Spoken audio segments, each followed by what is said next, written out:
সবাইকে আমন্ত্রণ দেশ টিভি স্পোর্টস আওয়ারে আপনাদের সঙ্গে পুরোটা সময় জুড়ে রয়েছে আমি তামিমুর রহমান তন্ময়। শুরুতে জানাবো নারী ক্রিকেটের খবর। কুয়ালালামপুরে অনূর্ধ্ব 19 নারী বিশ্বকাপে নিজেদের শেষ ম্যাচে ওয়েস্ট ইন্ডিজ নারী দলকে 10 উইকেটের বড় ব্যবধানে হারিয়েছে বাংলাদেশ।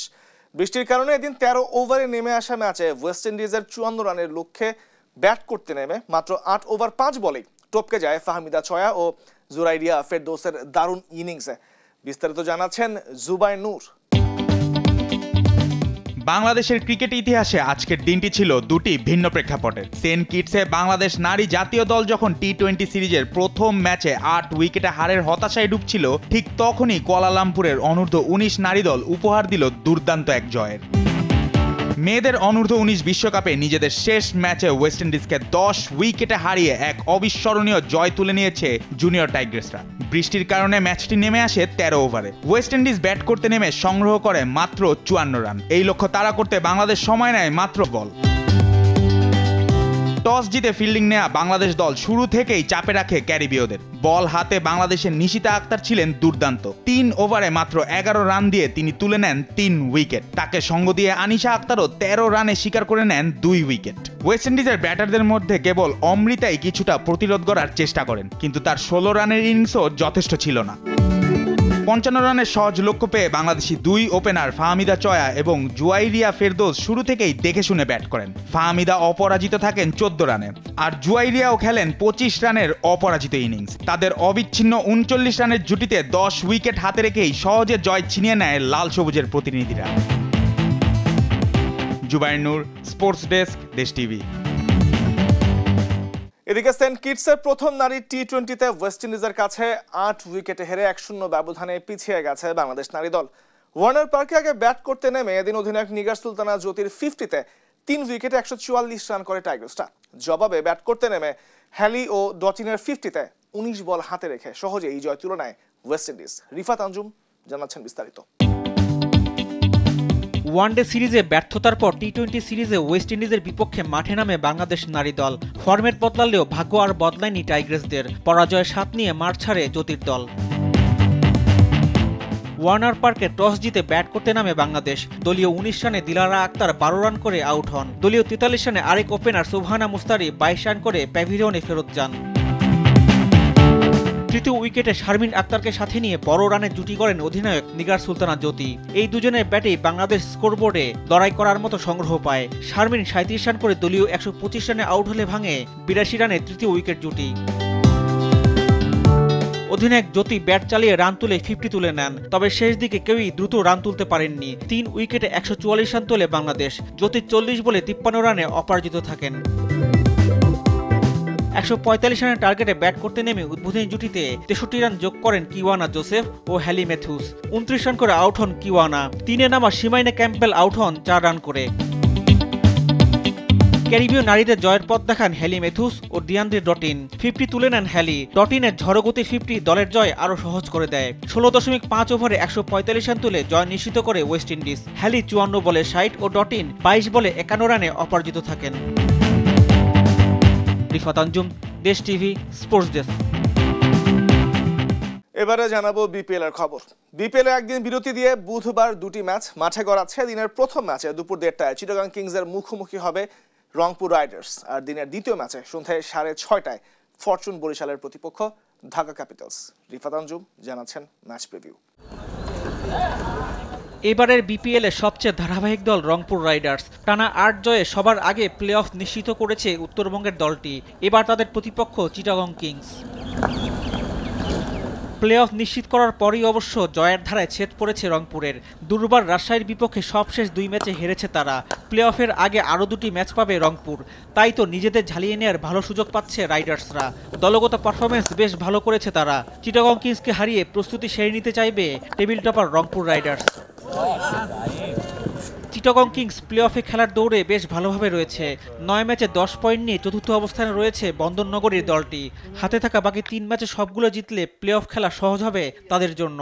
হারলে পড়তে হবে যদি কিন্তু আর রান রেটের মার প্যাচে। রংপুরের বিপক্ষে জয় পাওয়াটা কঠিন হবে, তবে এই কঠিন কাজটাই করতে মাঠে নামবে চিটাগং কিংস। আরেক ম্যাচে ঢাকা ক্যাপিটালের বিপক্ষে মাঠে নামবে ফরচুন বরিশাল। দ্বিতীয় দল হিসাবে প্লে অফ নিশ্চিত করেছে বর্তমান চ্যাম্পিয়নরা। প্লে অফের আগে আরও 2টি ম্যাচ পাবে বরিশাল। প্রস্তুতির ভালো সুযোগ পাচ্ছেন তামিম, মুশফিক, রিয়াদরা। পয়েন্ট টেবিলে 2-এ থাকা বর্তমান চ্যাম্পিয়নরা রয়েছে জয়ের ধারায়। এই ম্যাচেও জয়ের জন্যই মাঠে নামবে ফরচুন বরিশাল। অন্যদিকে এবারে বিপিএল থেকে বিদায় এক প্রকার নিশ্চিত হয়ে গেছে ঢাকা ক্যাপিটালের। 10 ম্যাচে 6 পয়েন্ট নিয়ে 6 নম্বরে রয়েছে তারা। বাকি 2 ম্যাচ জয়ের পাশাপাশি খুলনা ও রাজশাহীকে সবগুলো ম্যাচ হারতে হবে। তবে রান রেটের মার প্যাচে প্লে অফে যাওয়ার সুযোগ থাকবে ঢাকার। আর দিনের প্রথম ম্যাচে রংপুরকে চিটাগং হারিয়ে দিলেই বিদায় নিশ্চিত হবে ঢাকার। তাই তো সান্ত্বনা জয় দিয়ে বিপিএল শেষ করার মিশন নিয়েই মাঠে নামবে পেরেরার দল। রিফাত আঞ্জুম, দেশ টিভি, স্পোর্টস ডেস্ক। শুরুতে ক্রিকেটারদের পেমেন্ট নিয়ে গড়িমসি, এরপর ফ্র্যাঞ্চাইজির মালিকের স্ত্রীর অসুস্থতার তালবাহানা। বিদেশি ক্রিকেটারদের ম্যাচ বয়কটের পর ক্রিকেটারদের চেক প্রদান করা হলেও সেটিও মাঠের বলের মতোই বাউন্স করে ব্যাংকে। দুর্বার রাজশাহীর এইসব ঘটনা আলোচনাকে দূরে ঠেলে জন্ম দিয়েছে সমালোচনার। এইসব বিষয় নিয়ে গণমাধ্যমের সামনে দলের ম্যানেজার মেহরাব হোসেন অপি কথা বলেছেন, জানাচ্ছেন রাফিউল ইসলাম রাতুল। পারিশ্রমিক ইস্যুতে চলমান দুর্বার রাজশাহীর নাটক, ফের চেক বাউন্সের শিকার ক্রিকেটাররা। রংপুর রাইডার্সের বিপক্ষে ম্যাচের আগে চেক দিলেও ব্যাংকের অ্যাকাউন্টে টাকা না থাকায় টাকা তুলতে পারেননি ক্রিকেটাররা। এই নিয়ে দুর্বার রাজশাহীর কোচ মেহরাব হোসেন অপি মুখোমুখি হয় গণমাধ্যমের। নিজের পেমেন্ট থেকে শুরু করে ক্রিকেটারদের পেমেন্ট পাওয়ার বিষয়টি নিয়ে এখনো নিশ্চিত হতে পারেননি সাবেক এই ক্রিকেটার। আমাকে কিন্তু এখন পর্যন্ত কোনো ইনফরমেশন আমি এখন পর্যন্ত পাইনি, কোনো প্লেয়ার আমাকে অফিসিয়ালি কোনো কিছু ভাবে জানায়নি, কিন্তু চেক দেওয়া হয়েছে, হস্তান্তর করা হয়েছে, সেই নিউজ আমার কাছে আছে। দেখুন, এখন যে পরিস্থিতি আমার কাছে মনে হয় যে স্টিল এখন আমাদের সামনে যেহেতু 7 দিন সময় আছে, আমি আশা করি যে ইনশাআল্লাহ 7 দিনের ভিতরে সবকিছু সমাধান। এবারের বিপিএল এ দুর্নামের অপর নাম দুর্বার রাজশাহী। আসর শুরুর আগে থেকে অনিয়মকে নিয়ম বানিয়ে চলছে ফ্র্যাঞ্চাইজিটি। জমা দেয়নি ব্যাংক গ্যারান্টি, যার আবার অনুমোদন দিয়েছে বিসিবি, যাদের ফ্র্যাঞ্চাইজি দিয়ে সমালোচনার মুখে বিপিএল গভর্নিং কাউন্সিল। এই নিয়ে রাজশাহীর বিরুদ্ধে কড়া পদক্ষেপ নেওয়ার কথা জানান নাজমুল আবেদিন ফাহিম। পেমেন্ট ইস্যুস ছিল, সেগুলো নিয়ে তাদের সামনে আলাপ করেছি। সেটা সম্পর্কে তারা কিভাবে প্ল্যান করছে, কিভাবে তারা এগুলো মিট আপ করবে, সেগুলো নিয়ে আলাপ হয়েছে। সো আমরা একটা জায়গায় আসতে পেরেছি, খুব আনফর্চুনেট, কারণ এটা আমার মাথায় আসেনি, কিন্তু 2-1টা ফ্র্যাঞ্চাইজি তাদের পেমেন্ট নিয়ে তাদের যে কমিটমেন্ট ছিল সেগুলি রাখেনি বা রাখতে পারেনি। যে পেমেন্টের প্রসেসগুলি কেমন হবে, প্রসিডিউরগুলি কেমন হবে এবং আমাদের এক্সপেকটেশনসগুলো কী, কতদিনের মধ্যে আমরা কী চাই সে সম্পর্কে একটা পরিষ্কার ধারণা আমরা তারা দিয়েছি। তারা কথা দিয়েছে যে তারা সেভাবে এগিয়ে যাবে। বাট এখন আমরা অনেক রেগুলার বেসিস চেক করব যে তারা যে কমিটমেন্টগুলো দিয়েছে সেই কমিটমেন্টগুলো তারা ফুলফিল করছে কিনা।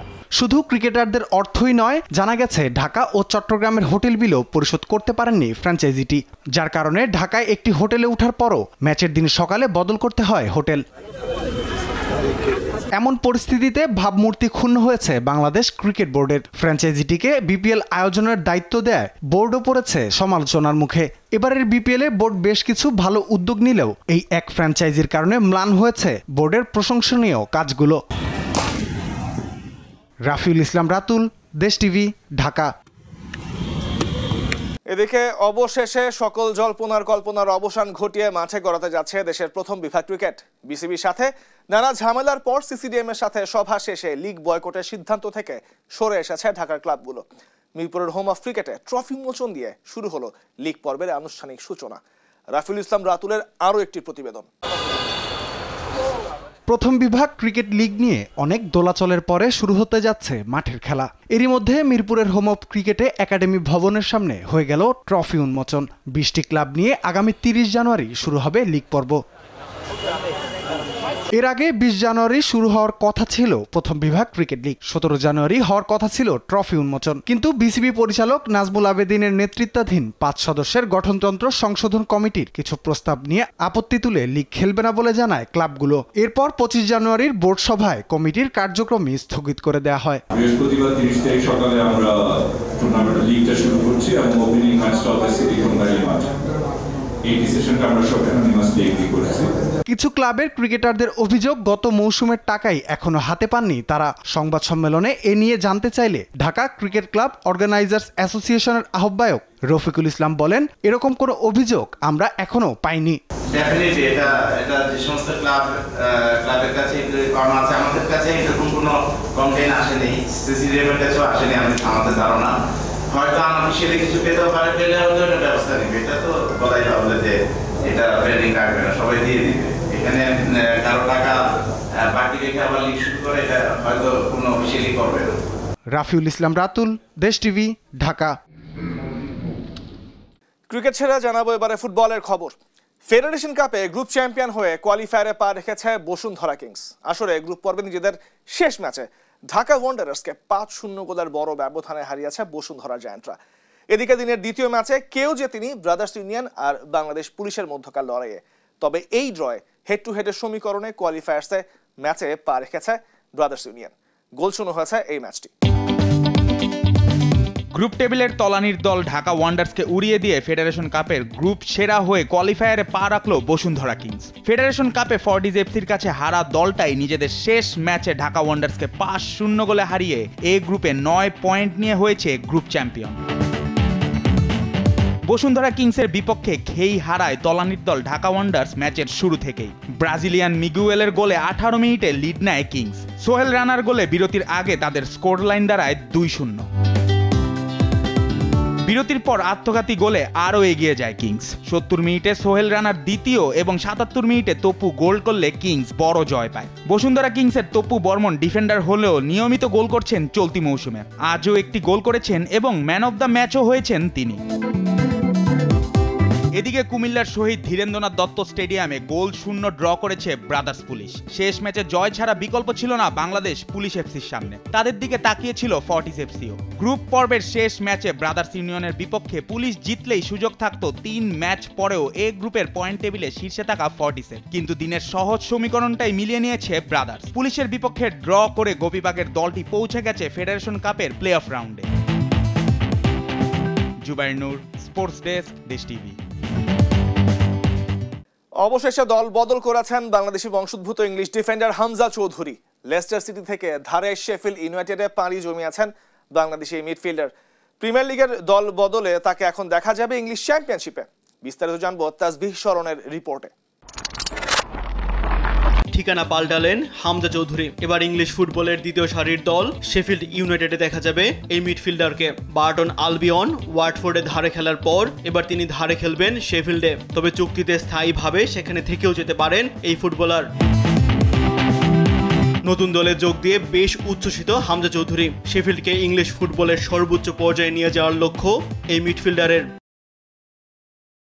শেফিল্ড ইউনাইটেডে যোগ দিতে পেরে আমি অত্যন্ত আনন্দিত। কয়েক সপ্তাহ ধরে আলোচনা চলছিল, এখন আমি শেফিল্ডের হয়ে অবদান রাখতে প্রস্তুত। দলের লিগ অবস্থান সম্পর্কে আমি জানি। শেফিল্ডের আরও বড় সাফল্য অর্জনে সহায়তা করতে চাই। শেফিল্ড হামজাকে বাংলাদেশের ঐতিহ্যের প্রতি সম্মান জানিয়ে স্বাগত জানিয়েছে। সামাজিক যোগাযোগ মাধ্যমে এক পোস্টে এই ফুটবলারকে বাংলাদেশের ব্লেড বলে উল্লেখ করেছে তারা। পোস্টের সংক্ষিপ্ত ভিডিওতে বাংলাদেশের পতাকাও প্রদর্শন করেছে ক্লাবটি। বর্তমানে শেফিল্ডের কোচ ক্রিস ওয়াইল্ডার। ওয়াটফোর্ডে ধারে খেলার সময় এই কোচের আন্ডারেই কাজ করেছেন হামজা চৌধুরী। তার ফোনেই লেস্টার ছেড়ে শেফিল্ডে এই ফুটবলার। ওয়াটফোর্ডে ক্রিসের সঙ্গে কিছুদিন কাজ করেছি। খুব অল্প সময় ছিল, তবে বেশ উপভোগ করেছি। যখন তিনি ফোন করলেন আমার কাছে একটাই অপশন ছিল। চলতি মৌসুমে লেস্টারের হয়ে ম্যাচ খেলার তেমন একটা সুযোগ পাচ্ছিলেন না হামজা চৌধুরী। এই মৌসুমে লেস্টারের জার্সিতে মাত্র 6 ম্যাচে মাঠে দেখা গেছে এই মিডফিল্ডারকে। সব মিলিয়ে লেস্টারের হয়ে 91 ম্যাচ খেলেছেন হামজা চৌধুরী। তাসবিহ শরণ, স্পোর্টস ডেস্ক, দেশ টিভি। অবশেষে সৌদি ক্লাব আল হিলালে ক্যারিয়ার শেষ হলো ব্রাজিলিয়ান তারকা নেইমার জুনিয়রের। দুই পক্ষের সমঝোতায় আল হিলালের সঙ্গে চুক্তি বাতিল করেছেন এই ব্রাজিলিয়ান সেন্সেশন। ফলে এই ক্লাবের সঙ্গে প্রায় 1.5 বছরের ক্যারিয়ারের ইতি ঘটল নেইমারের। বিস্তারিত জানবো রিপোর্টে। বেশ কয়েকদিন ধরেই চলছিল টানাপোড়েন। নেইমার আল হিলালে থাকছেন নাকি থাকছেন না তা নিয়ে চলছিল গুঞ্জন। অবশেষে ভাগ্য অন্বেষণে চূড়ান্ত সিদ্ধান্তটি নিয়েই ফেললেন নেইমার। সৌদি আরবের পাট চুকিয়েছেন তিনি। আল হিলালের সঙ্গে চুক্তি থেকে বেরিয়ে গেছেন ব্রাজিলিয়ান সুপারস্টার। সামাজিক যোগাযোগ মাধ্যমে নেইমারের চুক্তি থেকে বেরিয়ে যাওয়ার খবর দেয় আল হিলাল। সৌদি প্রো লিগের ক্লাবটি জানায় দুই পক্ষের সমঝোতার মাধ্যমে সিদ্ধান্ত চূড়ান্ত হয়। এর মধ্য দিয়ে ব্রাজিলিয়ান ক্লাব সান্তোসের সঙ্গে চুক্তির পথ সুগম হল নেইমারের। সমঝোতা সম্পন্ন চুক্তি অনুযায়ী প্রাপ্য বেতনের একটি অংশ নিচ্ছেন না নেইমার। চুক্তি অনুযায়ী প্রায় 3 কোটি ছাড় দিয়ে নেইমার পাচ্ছেন প্রায় $6.5 কোটি। আল হিলালের জার্সিতে অবশ্য নেইমারের যাত্রাটা সুখকর ছিল না। 7 ম্যাচ খেলে করেন মাত্র একটি গোল, সেটি 2023 সালে 3 অক্টোবর এএফসি চ্যাম্পিয়ন্স লিগের গ্রুপ পর্বের ম্যাচে নাজাসি মাজানদারানের বিপক্ষে। ক্রিস্টিয়ানো রোনালদো ও করিম বেনজিমার পথ ধরে সৌদি ফুটবলে যোগ দিয়ে আল হিলালকে বড় স্বপ্নই দেখিয়েছিলেন নেইমার। যোগ দেওয়ার 2 মাসের মাথায় হাঁটুর ইনজুরিতে ছিটকে পড়েন নেইমার। ব্রাজিলের হয়ে বিশ্বকাপ বাছাই পর্বের ম্যাচ খেলতে গিয়ে চোটে পড়ার 1 বছর মাঠের বাইরে ছিলেন নেইমার। চোট কাটিয়ে ফিরে গত অক্টোবর ও নভেম্বরে 2 ম্যাচে অল্প সময়ের জন্য মাঠে নেমে আবারও চোটে পড়ে ছিটকে যান ফুটবল থেকে। এরপর থেকে নেইমারের সৌদি আরব ছাড়ার গুঞ্জন। আলোচনায় আসে নেইমারের প্রথম ক্লাব সান্তোস। ব্রাজিলের ক্লাবটির আশা নেইমার ফিরছেন সান্তোসেই। রিফাত আঞ্জুম, দেশ টিভি, স্পোর্টস ডেস্ক। স্পেন জাতীয় দলের কোচ হিসেবে চুক্তির মেয়াদ বাড়ালেন লুইস লা ফন্তে। 2028 সালের ইউরোপিয়ান চ্যাম্পিয়নশিপ পর্যন্ত দলটি ডাগ আউটে থাকবেন এই স্প্যানিশ কোচ। দে ফন্তের আগে চুক্তির মেয়াদ শেষ হতো 2026 বিশ্বকাপ দিয়ে 2 বছর মেয়াদ বাড়ানোর কথা জানিয়েছিল রয়্যাল স্প্যানিশ ফুটবল ফেডারেশন। 2022 বিশ্বকাপের শেষ 16 থেকে স্পেনের বিদায়ের পর চাকরি হারানো লুইস এনরিকের স্থলাভিষিক্ত হয়েছিলেন দে ফুয়েন্তে। এর আগে স্পেন অনূর্ধ্ব 21 দলের দায়িত্বে ছিলেন তিনি। তার কোচিংয়ে 2022 টোকিও অলিম্পিক্সের ফুটবলে রৌপ্য জেতে স্পেন অনূর্ধ্ব 23 দল। দে ফুয়েন্তে জাতীয় দলের দায়িত্ব নেওয়ার পর 2022-23 মৌসুমে স্পেন উয়েফা নেশনস লিগের শিরোপা জেতে। গত জুন জুলাইয়ে জার্মানিতে অনুষ্ঠিত ইউরোতে হয় অপরাজিত চ্যাম্পিয়ন। তাই তো দে ফুয়েন্তের উপর আস্থা রাখছে স্প্যানিশ ফুটবল ফেডারেশন। ইউভেন্টাসের সঙ্গে 5.5 বছরের সম্পর্ক ছিন্ন করেছেন ব্রাজিলিয়ান ডিফেন্ডার দানিলো। আগামী জুন পর্যন্ত চুক্তির মেয়াদ থাকলেও পারস্পরিক সমঝোতার ভিত্তিতে এই ডিফেন্ডারের চুক্তি বাতিল করা হয়েছে বলে জানিয়েছে ইতালিয়ান ক্লাবটি। Italian transfer specialist Fabrizio Romano সামাজিক মাধ্যম এক্সে লিখেছেন, ফ্রি ট্রান্সফারে স্বদেশের ক্লাব ফ্লেমেঙ্গোতে যোগ দিয়েছেন দানিলো। ক্লাবটির সঙ্গে চুক্তি হয়েছে 2 বছরের। এর আগে রিয়াল মাদ্রিদ ও ম্যান সিটি ঘুরে 2019 সালে ইউভেন্টাসে যোগ দিয়েছিলেন দানিলো। দলটির হয়ে 213 ম্যাচ খেলে 9 গোল করেন এই ডিফেন্ডার। 2019-20 মৌসুমে জেতেন সিরিয়ার শিরোপা। এছাড়াও এই ব্রাজিলিয়ানের ঝুলিতে আছে 2টি ইতালিয়ান কাপ ও 1টি ইতালিয়ান সুপার কাপের শিরোপাও। বেলজিয়ামের সাবেক ফুটবলার রাজা নাইঙ্গোলানকে কোকেন পাচারের মামলায় গ্রেপ্তার করেছে ব্রাসেলস পুলিশ। সাউথ আমেরিকা থেকে ইউরোপে মাদক পাচারের অভিযোগে তাকে গ্রেপ্তার করা হয়। এর আগে 2018 সালে রোমায় মদ্যপ সিগারেট খাওয়ার ভিডিও সামাজিক যোগাযোগ মাধ্যমে পোস্ট করায় জরিমানাও একাদশ থেকেও বাদ পড়েছিলেন নাইঙ্গোলান। এছাড়াও 2022 সালে রয়্যাল অ্যান্টারকোয়ার্পের সাইড বেঞ্চে বসে ইলেকট্রিক সিগারেট খাওয়ার অপরাধে বহিষ্কার হয়েছিলেন তিনি। বেলজিয়ামের হয়ে 2009 থেকে 2018 সাল পর্যন্ত 30টি ম্যাচ খেলে 6টি গোল করেছেন নাইঙ্গোলান। খেলেছেন 2016 ইউরো চ্যাম্পিয়নশিপেও। ক্লাব ক্যারিয়ারের প্রায় পুরোটাই কাটিয়েছেন ইতালিতে। খেলেছেন ক্যাগলিয়ারি, রোমা, ইন্টার মিলানের মতো বড় বড় ক্লাবের হয়েও। দর্শক, এ ছিল আজকের দেশ টিভি স্পোর্টস আওয়ারের সর্বশেষ। সঙ্গে থাকবার জন্য এতক্ষণ ধন্যবাদ সবাইকে।